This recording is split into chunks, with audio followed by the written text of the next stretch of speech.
I must not fear seeing humanization from the inside. Give me your hand once again. I still don't know how to comfort myself about the truth. But sit with me for a moment. The greatest lack of belief in the truth of humanization would be to think that the truth would destroy humanization. Wait for me. Wait. I know that later I'll know how to fit all this into daily practicality. Don't forget that I too need a daily life.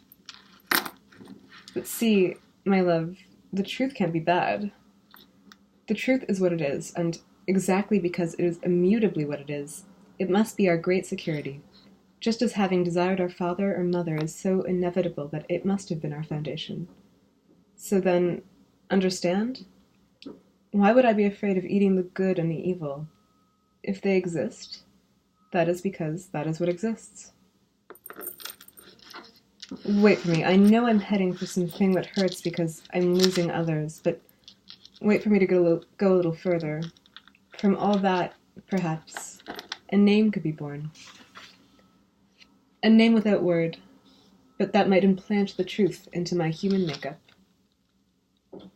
Don't be afraid as I'm afraid. It cannot be bad to have seen life in its plasma. It is dangerous and it is sinful, but it cannot be bad because we are made of that plasma. Listen, don't be afraid.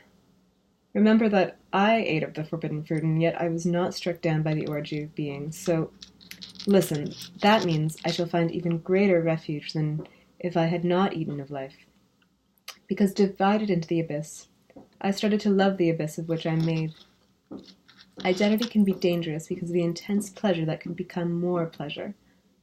But now I'm accepting loving the thing. And it's not dangerous. I swear it's not dangerous.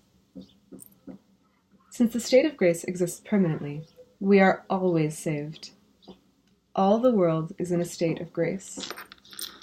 A person is only struck down by sweetness when realizing that we are in grace. The gift is feeling that we are in grace, and few risk recognizing that within themselves. But there is no danger of perdition. I know now. The state of grace is inherent. Listen, I was only used to transcending. Hope for me was postponement. I had never let my soul free, and had quickly organized myself as a person because it is too risky to lose the form. But I now see that what was really happening to me. I had so little faith that I had invented merely the future. I believed so little in whatever exists that I was delaying the present for a promise and for a future. But now I discover that one doesn't even need hope. It's much more serious. I know I am once again meddling with danger and should shut up to myself. One shouldn't say that hope is not necessary because that could transform itself. And since I am weak, into a destructive weapon. And for yourself, into a useful weapon of destruction. I could not understand, and you could not understand, that dispensing with hope really means action. And today, no, it is not destructive. Wait, let me understand us. It is a forbidden subject, not because it is bad, but because we risk ourselves. I know that if I abandoned what was a life entirely organized around hope, I know that abandoning all that in favor of that wider thing which is being alive, abandoning all that hurts is like separating from a child not yet born. Hope is a child not yet born, only promised, and that bruises.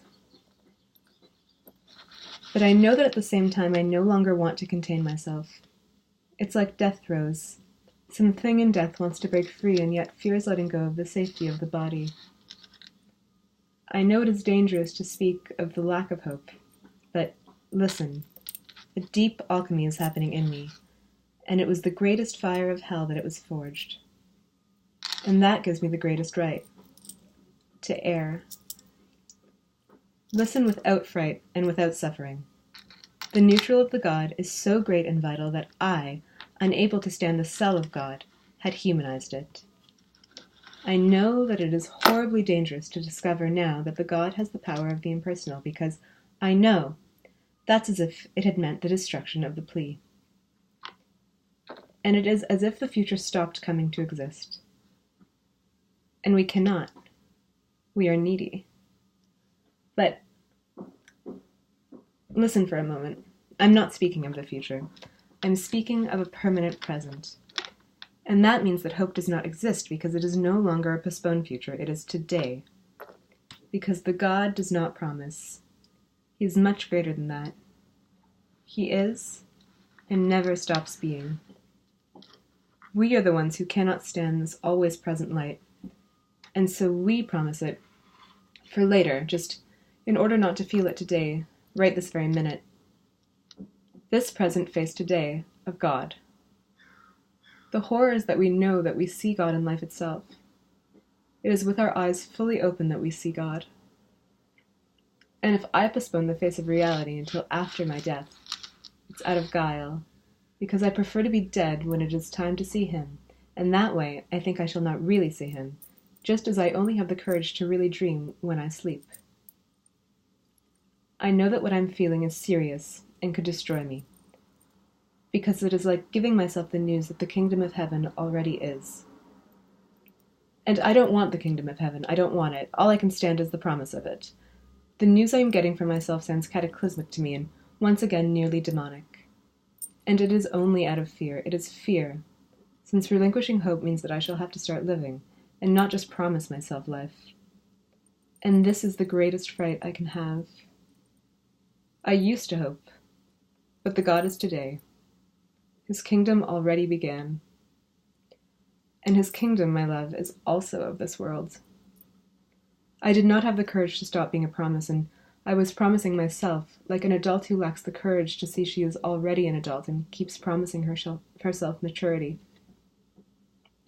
And so I was realizing that the divine promise of life is already being honored, and that it always was.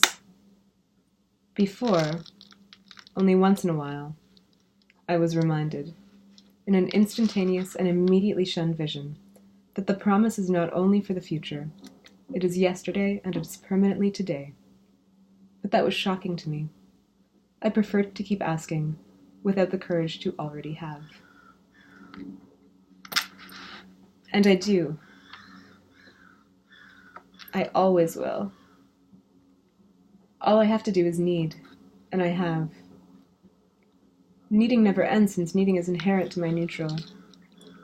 Whatever I do with the plea and the want, that will be the life I have made from my life. Not putting oneself in view of hope is not the destruction of the plea, and it is not abstaining from neediness. It is by increasing it. It's by infinitely increasing the plea that is born of neediness.